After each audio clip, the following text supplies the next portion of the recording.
नमस्कार मित्रांनो, आपण कोणत्या ना कोणत्या क्षेत्रामध्ये कार्यरत असालच आणि त्यात विशेषतः जी नोकरदार मंडळी आहेत त्यांना तर माहितीच आहे की आपल्या नोकरीच्या ठिकाणी वेगवेगळी डिपार्टमेंट्स कार्यरत असतात। म्हणजे एक आपला ऑफिसचा CEO असतो, डायरेक्टर असतो, त्यांनी वेगवेगळ्या डिपार्टमेंट्सला वेगवेगळी कामं लावून दिलेली असतात। जसं स्टोअर्स आहे, ॲडमिन आहे, HR आहे, प्रोडक्शन आहे, मॅन्युफॅक्चरिंग आहे, तसे वेगवेगळे त्याचे डोमेन्स असतात। तर त्यांना प्रत्येक कामं वाटून दिलेली असतात। एक काम करणारा जे डिपार्टमेंट आहे ते दुसऱ्याच्या डिपार्टमेंटमध्ये हस्तक्षेप करत नाही। तसंच ईश्वराने ही जी सृष्टी निर्माण केली त्यानंतर नवग्रहांना काही विशिष्ट कामं वाटून दिलेली आहेत। म्हणजे रवी, चंद्र, मंगळ, बुध, गुरु, शुक्र, शनी, राहू, केतू या 9 ग्रहांना 9 डिपार्टमेंट्स वाटून दिलेली आहेत। तर या प्रत्येक ग्रहाच्या अखत्यारीत कोणकोणतं कार्य येतं याविषयी आम्हाला अनेक पद्धतीने विचारणा झाली। आता गुरु पालट किंवा शनी पालट जो होतो त्याविषयीची डिस्क्रिप्टिव्ह जी काही माहिती आहे ती आम्ही आमच्या YouTube चॅनलमार्फत नेहमी दिलेलीच आहे किंवा देतही असतो।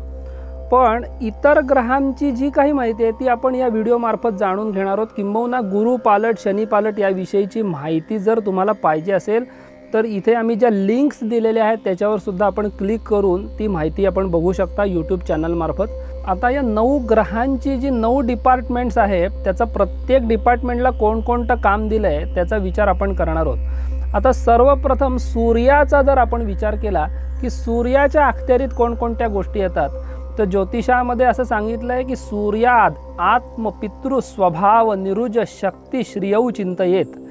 सूर्यावरनं कोणत्या गोष्टीचा विचार होतो? आत्म म्हणजे आत्मशक्ती, विल पॉवर, सोल पॉवर एखाद्या व्यक्तीची किती आहे, डिसिजन मेकिंग पॉवर किती आहे, त्याची क्षमता किती आहे त्याचा विचार सूर्यावरनं होतो।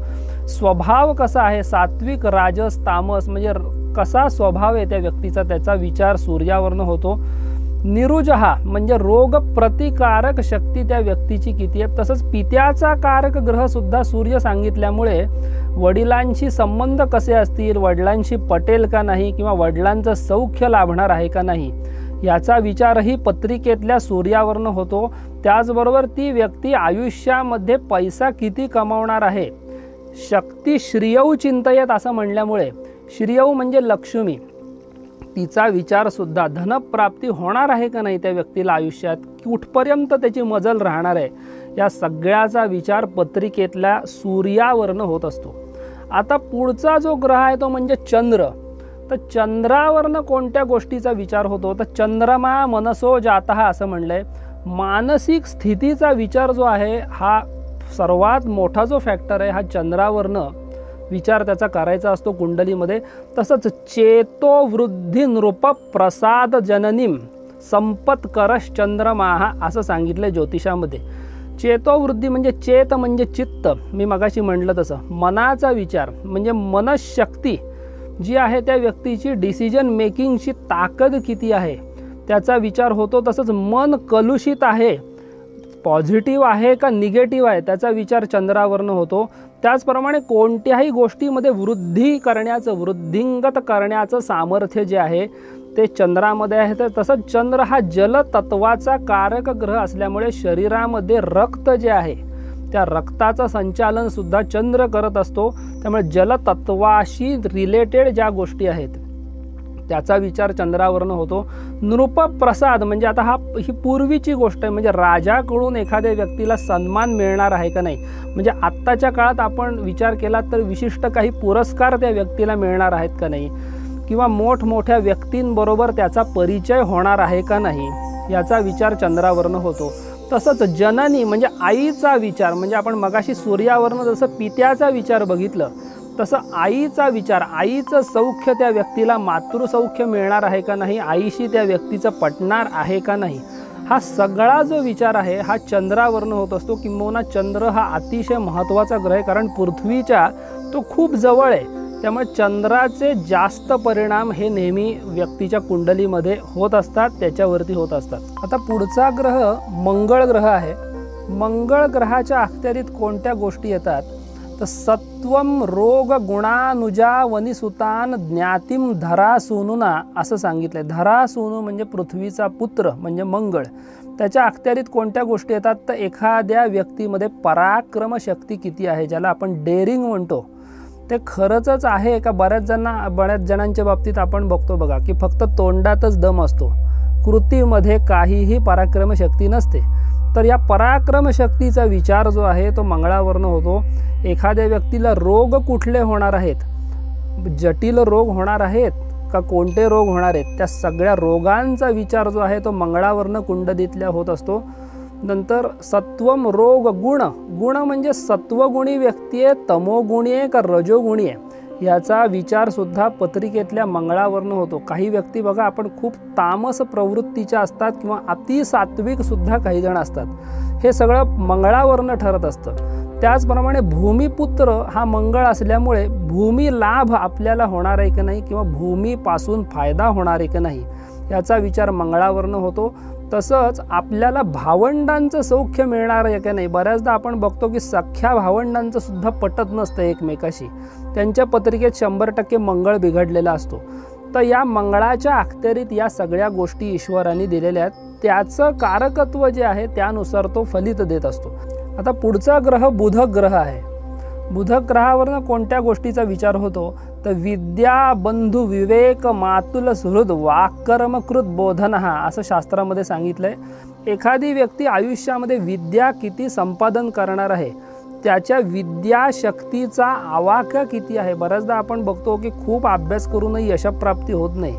तर विद्याप्राप्ती नक्की कोणती लाईन करिअरमध्ये घ्यायची, इथपासून ते विद्याप्राप्तीत किती यश येईल याचा विचार बुधावरनं होत असतो. विद्याबंधू म्हणजे आपले बंधू बांधव जे आहेत त्यांचं सौख्य मिळणार आहे का नाही त्याचा विचारसुद्धा होतो. मामाचं सौख्य त्या व्यक्तीला मिळणार आहे का नाही त्याचा विचारसुद्धा बुधावरनं होतो. मित्रमंडळी त्याला कशी भेटणार आहेत. बऱ्याचदा संगतीचा प्रभाव जो असतो तो खूप मोठा सांगितला आहे शास्त्रामध्ये. वाईट संगत आहे का चांगली संगत आहे याचा विचारसुद्धा बुधावरनं होतो. आणि सर्वात महत्त्वाचं म्हणजे वाणीचा कारक ग्रह बुध असल्यामुळे एखाद्या व्यक्तीची वाणी खूप जहाल असते बघा, आणि एखाद्या व्यक्तीची अतिशय ऐकत राहावं असं वाटतं आपल्याला भाषण. तर हा जो विचार आहे वाणीच्या बाबतीत कठोर वाणी आहे, सौम्य वाणी आहे, तर वाणीची शक्ती त्याचा विचार बुधावरनं होत असतो. तर बुधाच्या अखत्यारीत या गोष्टी येतात. आता पुढचा जो ग्रह आहे तो म्हणजे गुरु, ज्याला आपण देवगुरु बृहस्पती असं सुद्धा म्हणतो. तर बृहस्पती म्हणजे गुरुवरनं कोणत्या गोष्टीचा विचार होतो तर प्रज्ञा वित्त शरीर पुष्टी तनय ज्ञानानी वागीश्वरात असं शास्त्रामध्ये सांगितलंय. प्रज्ञाशक्ती म्हणजे उपजत बुद्धिमत्ता किती आहे, इंटेलेक्च्युअल जी आपण ज्याला म्हणतो इंटेलेक्च्युअल सेन्स असणं एखाद्या व्यक्तीला, तर त्याचा विचार हा गुरुवरनं होत असतो. अभ्यास करून बुद्धिमत्ता मिळवणं वेगळं आणि उपजत बुद्धिमत्ता ज्याला प्रज्ञाशक्ती म्हणतात ती वेगळी. तर प्रज्ञेचा विचार बृहस्पतीवरनं होतो. एखादी व्यक्ती आयुष्यामध्ये पैसा किती मिळवणार आहे त्याचा विचार पत्रिकेतल्या गुरुवरनं होत असतो. गुरु जर खराब असेल तर हार्डवर्क खूप करायला लागतं माणसाला, तेव्हा कुठे थोडेफार पैसे मिळतात. प्रज्ञावित्त शरीरपुष्टी, शरीरपुष्टी म्हणजे शरीर कृश असणारे का पुष्ट असणारे. म्हणजे बऱ्याचदा आपण बघतो खूप व्यक्ती कितीही खाल्लं चांगल्या प्रकारचं तरी शरीर कृश असतं, तर आणि काही व्यक्तींनी थोडं खाल्लं तरी सुद्धा शरीर पुष्टच असतं. तर या शरीराचा विचार हा गुरुवरनं होत असतो. आणि सुत म्हणजे संतान प्राप्तीचा विचार हा गुरुवरनं केला जातो. एखाद्या व्यक्तीला आयुष्यामध्ये संतान प्राप्ती होणार आहे का नाही किंवा होण्यामध्ये अडचणी काही येणार आहेत का, हा सर्व विचार गुरुवरनं होतो. आता पुढचा ग्रह शुक्र ग्रह आहे. शुक्र ग्रहावरनं कोणत्या गोष्टीचा विचार होतो तर पत्नी वाहन भूषणादी मदन व्यापार सौख्यम भृगोहो असं सांगितलंय. पत्नीचा विचार, पत्नी सौख्य एखाद्या व्यक्तीला लग्नानंतर मिळणार आहे का नाही, किंवा 2 लग्न होणार आहेत का 1 लग्न होणार आहे, किंवा डिव्होर्स होणार आहे, विदुरत्व येणार आहे इत्यादी जे काही विवाह रिलेटेड जे काही प्रश्न आहेत, पत्नी सौख्याशी रिलेटेड जे काही प्रश्न आहेत त्या सगळ्याचा विचार शुक्रावरनं होतो. तसंच वाहन सौख्य एखाद्या व्यक्तीला मिळणार आहे का नाही. बरेच जण विचारतात प्रश्न की आम्ही वाहन नक्की कोणाच्या नावावर घ्यायचं आहे. तर त्यावेळेला शुक्राच्या परिस्थिती जी कुंडलीतली आहे, शुक्राची स्थिती ती चेक करायला लागते. शुक्र बलवान असेल तर वाहन सौख्य मिळतं, अन्यथा वाहन सौख्य मिळत नाही. पत्नी वाहन भूषणाने, भूषण म्हणजे अलंकार, दागदागिने यांची आवड असणं. बऱ्याच जणांना सोन्या मोत्याचे दागिने घालायलाच आवडत नाहीत. तर अलंकारांची आवड असणं आणि खरेदी करायची ऐपत असणं, या सगळ्या गोष्टीचा विचार शुक्रावरनं होतो. तसंच त्या व्यक्तीला कामसौख्य किती मिळणार आहे याचा विचारसुद्धा, त्याचप्रमाणे वीर्याचा विचारसुद्धा, शुक्रजंतूंचा विचारसुद्धा, संतान प्राप्तीची क्षमता आहे का नाही या सगळ्याचा विचार शुक्रावरनं होत असतो. आता पुढचा जो ग्रह आहे तो म्हणजे शनी. शनी ग्रहावरनं कोणत्या गोष्टीचा विचार होतो तर आयुर्जीवन मृत्यू कारण विपत संपत प्रदाता शनीही असं सांगितलंय. एखादी व्यक्ती दीर्घायुष्य आहे का अल्पायुष्य आहे का मध्यमायुष्य आहे त्याचा विचार कुंडलीतल्या शनीच्या पोझिशनवरनं होतो. जीवनशक्ती की दीर्घायुष्य, जसं मी मगाशी म्हटलं तसंच रोगप्रतिकारक शक्ती किती आहे, इम्युन पॉवर किती आहे त्या व्यक्तीची, त्याचा विचार शनीवरनं होतो. मृत्यूचं कारण नक्की काय असणार आहे, अपघाती मृत्यू येणारे, शांत चित्तानी मृत्यू येणारे, तीर्थक्षेत्री मृत्यू येणारे का खितपत पडून व्याधीग्रस्त होऊन मृत्यू येणारे, हा विचारसुद्धा कुंडलीतल्या शनीवरनं होतो. आयुर्जीवन मृत्यू कारण विपत, विपत म्हणजे संकट एखाद्या व्यक्तीला किती येणार आहेत ह्याचा विचारसुद्धा शनीवरनं होतो. कुंडलीत जर शनी खराब अवस्थेत असेल तर संकटांची मालिका सतत चालू असते. शनी जर चांगल्या स्थितीत असेल तर संकट कमी होतात, इन्व्हर्स प्रपोर्शन आहे. आणि संपत प्रदाता शनी असं म्हटल्यामुळे संपत्तीचा विचारसुद्धा एखाद्या व्यक्तीच्या बाबतीत जर करायचा झाला तर शनीची पोझिशन पत्रिकेत कशी आहे त्यावरनं त्याचा विचार होतो.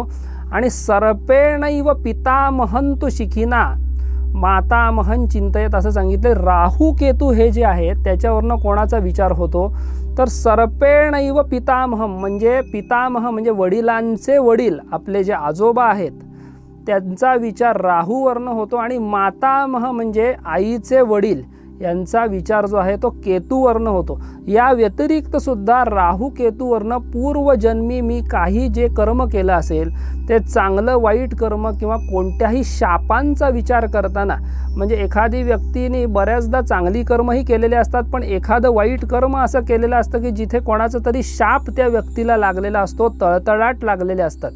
तर त्या सगळ्यांचा विचार राहू केतूवरनं कुंडलीतल्या होत असतो. तर अशा प्रकारे सूर्यापासून ते केतूपर्यंत हे जे नवग्रह आहेत त्यांना जी जी डिपार्टमेंट्स भगवंतांनी दिलेले आहेत त्याचा विचार आपण इथे अगदी थोडक्यात केलेला आहे. ते ग्रह कुंडलीत कसे आहेत याचा विचार आपण जाणकार ज्योतिषाला पत्रिका दाखवूनच ते करून घेऊ शकता. त्याचं विवेचन आणि त्याची फलश्रुती जी आहे ती तुम्हाला जाणकार व्यक्तीला पत्रिका दाखवल्याशिवाय कळणार नाही. नमस्कार.